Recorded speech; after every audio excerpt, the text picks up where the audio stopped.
আসসালামু আলাইকুম ladies and gentlemen, welcome back to another session. Ladies and gentlemen, আগে আমরা কনভারসেশনাল স্টাইল নিয়ে একটা ক্লাস করেছি এবং সেটার পার্ট 2 আজকে আমরা করছি। আপনি যদি ওই ভিডিওটা দেখে না থাকেন আমি আপনাকে রিকোয়েস্ট করব আজকের এই ভিডিওটাকে পজ করে আগের ভিডিওটাকে দেখে আসবেন, তাহলে আজকের ক্লাসটা আপনি আরো বেশি রিলেট করতে পারবেন। এবং আপনি যদি স্কিলসেট লিমিটেড পেজে নতুন হয়ে থাকেন, সিম্পল আমাদের স্কিলসেট লিমিটেড পেজে গিয়ে একটা ভিডিওস অপশনে গিয়ে একটা ফ্রি ইংলিশ প্লেলিস্ট পাবেন এবং সেখানে আমার প্রচুর ক্লাসেস আছে এবং সামনে আরো অনেক ক্লাস আসছে। So you can enjoy every class. So চলেন আজকে আমরা শুরু করে ফেলি। আপনারা অলরেডি দেখছেন কনভারসেশনাল স্টাইল আমরা এখানে লিখে ফেলেছি, যেটা সেকেন্ড পার্ট আজকে। আজকে আমরা কথা বলবো কি নিয়ে বলেন তো? হোম টাউন নিয়ে। তার মানে আপনি যদি যে কাউকে জিজ্ঞাসা করেন হোম টাউন, তখন কিন্তু মুশকিল আছে, হ্যাঁ? সিচুয়েশন যদি সেরকম জায়গা থেকে হয় তাহলে কিন্তু সিচুয়েশন খারাপ। সো সেটা আমরা করব না। আমরা যেটা করব সেটা হচ্ছে আমরা ১ম এ একটা টোন, একটা কনভারসেশনাল স্টাইল মানে হচ্ছে এমনভাবে কথাটা বলা যাতে এটা উপভোগ্য হয়, ন্যাচারাল হয়। আপনি সরাসরি একটা মানুষকে হোম টাউন জিজ্ঞাসা করতে পারেন না। আপনি আপনার ইন্টারেস্ট শো করেন, পজিটিভ একটা ভাইব ক্রিয়েট করেন। আপনি ১ম এ বলেন, "I am really interested in your home town." দেখেন আমি কি শুধু বলেছি? না, আমি এক্সপ্রেশনও দিয়েছি। "I am really interested in your home town." আপনার চোখে মুখে একটা ইন্টারেস্ট থাকে। "I am really interested in your home town." এটা রোবটিক হলে হবে না। আপনি সিম্পলি বলেন, "I am really interested in your home town. Would you please share?" আপনি দেখবেন পার্ট 1 এ কনভারসেশনাল স্টাইলে আমি বলেছি যে কিভাবে একটা কোয়েশ্চেনের ভিতর আকুতি থাকতে হয় জানার। আপনি বলবেন, "উড ইউ প্লিজ শেয়ার?" মানে আপনার যদি ফেশিয়াল এক্সপ্রেশনটা একটু কেমন হবে, মাথাটা একটু একটু বাঁকা করে এইরকমভাবে মানুষ যেভাবে প্রশ্ন করে। আপনি বলেন, "উড ইউ প্লিজ শেয়ার?" না, এরকম রোবটিক হওয়া যাবে না। তাহলে আমরা আরেকবার বলি, এক্সপ্রেশন কে সাথ। আমরা কি বলব? "I'm really interested in your hometown. Would you please share?" তখন কিন্তু তার একটা ইন্টারেস্ট জাগবে। তখন উনি কি এই সবুজ বলতে ২য় ব্যক্তি আর হলুদ হচ্ছে ১ম ব্যক্তি। ২য় ব্যক্তি তখন উত্তর দিচ্ছেন, "Oh, that would be my pleasure." আমি কিন্তু আপনাদেরকে আগেই বলেছি, এই ও মানে আপনি যদি বলেন, "Oh, that would be my pleasure." অনেকে তো এটা প্লেজার এরকমও উচ্চারণ করে। উচ্চারণগুলো আমরা ঠিক করছি। বলেন, "Oh," এই "oh" একটা হচ্ছে এটা হচ্ছে টোন। এটার কিন্তু কোনো মিনিং আপনি করবেন না। "Oh, oh, that would be my pleasure." That would একসাথে কি উচ্চারণ হচ্ছে? That'd. That would be my pleasure. আমরা বলি প্লেজার না, প্লেজার। প সাউন্ডটা এটা আমরা যেটা প বলি এটার উচ্চারণ কি হবে? ফ, right?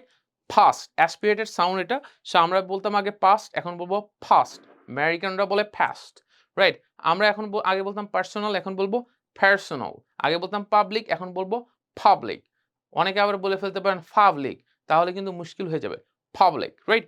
So your pronunciation really matters, because if you'd like to speak like the foreigners, trust me, you have to improve your pronunciation. Right? Most of the cases people fail in that, and that's why তাদের কিন্তু speaking English জানা সত্ত্বেও তাদের স্পিকিংটা খুব সুন্দর হয় না। চলে আসি। তাহলে আপনি বললেন, "Oh, that would be my pleasure." আপনিও রিসিভ করে নিলেন।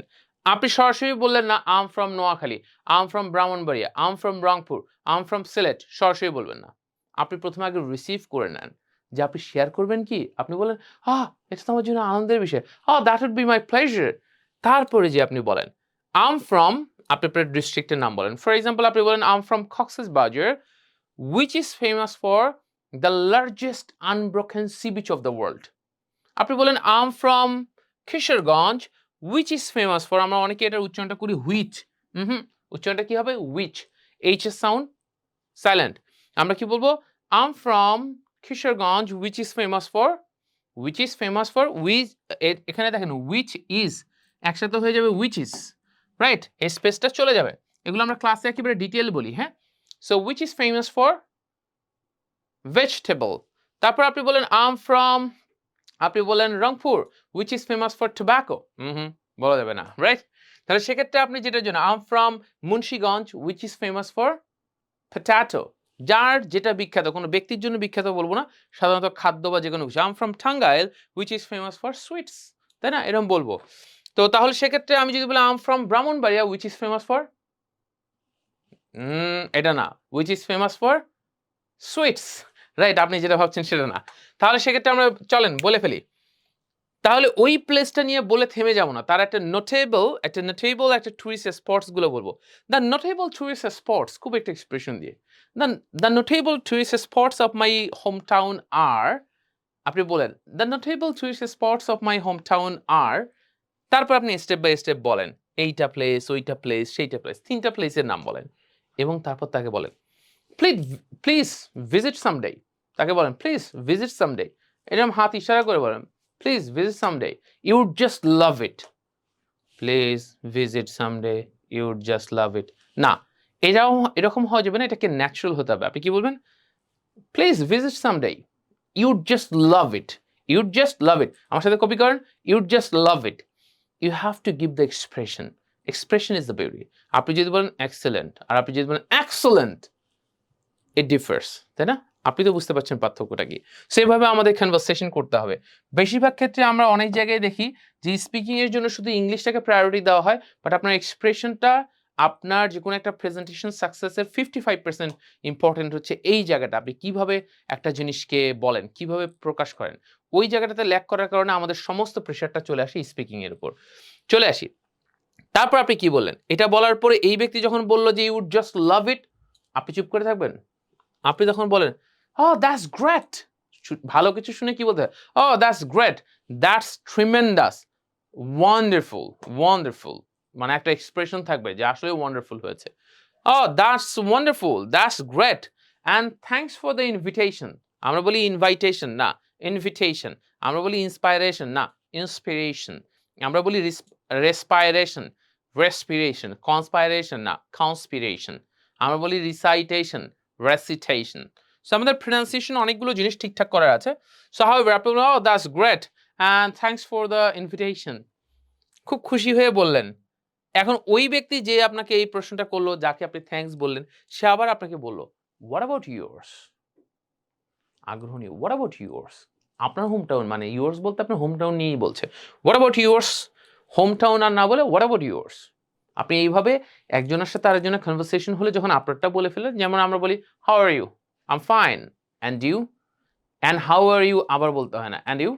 বলেই হয়ে যায়। তাহলে আপনি এরপর বলেন যে, "What about yours?" তারপর উনি আবার বলবে, "I'm from এটা which is famous for এটা." সো এইভাবে আমরা কনভারসেশন করলাম। তার মানে আমরা কনভারসেশনাল স্টাইল 2 তে আজকে যেটা দেখলাম সেটা হচ্ছে যে ওই একইভাবে আপনি হোম টাউন নিয়ে যখন কথা বলছেন, একটা পজিটিভ নোট শেয়ার করা, তারপর এক্সপ্রেশন তার যে কোয়েশ্চেন করা সেটাকে আগে রিসিভ করে নেওয়া, তারপর উত্তরটা শুরু করা এবং উত্তরটা বলার পরে আরেকজন ব্যক্তি যিনি আসেন তিনি সেটাকে ভালো বলা এবং খুব নাইস একটা হয়েছে একটা কোনো কমপ্লিমেন্ট দেওয়া এবং তারপরে যে ব্যক্তি এতক্ষণ উত্তর দিলেন তিনি আবার প্রশ্ন করবেন এবং তারপর আপনি আবার উত্তর দিবেন। তারপর it's a two way process, দুইজনের এনগেজমেন্ট। এভাবে কনভারসেশনাল স্টাইলে যদি আপনি ইংলিশে কথাবার্তা বলেন, people would just love it and people would say, "wow, you can speak nicely." Speaking nice হয় যখন কমিউনিকেশনটা নাইস হয়। সো আই হোপ যে আপনি আজকে এই জায়গাটা বুঝতে পেরেছেন এবং আমাদের ক্লাস 3 যেটা কনভারসেশনাল স্টাইল 3 সেটাতে আপনি আরো দারুণ কিছু শিখবেন এবং এছাড়াও নিত্য নতুন অনেক ভিডিও পেতে স্কিলস একাডেমির সাথেই থাকুন and I will catch you in the next video. But তার আগে একটা কথা বলি, নিজের স্কিল ইমপ্রুভ করেন and have a fantastic career. Tata, see you in the next video.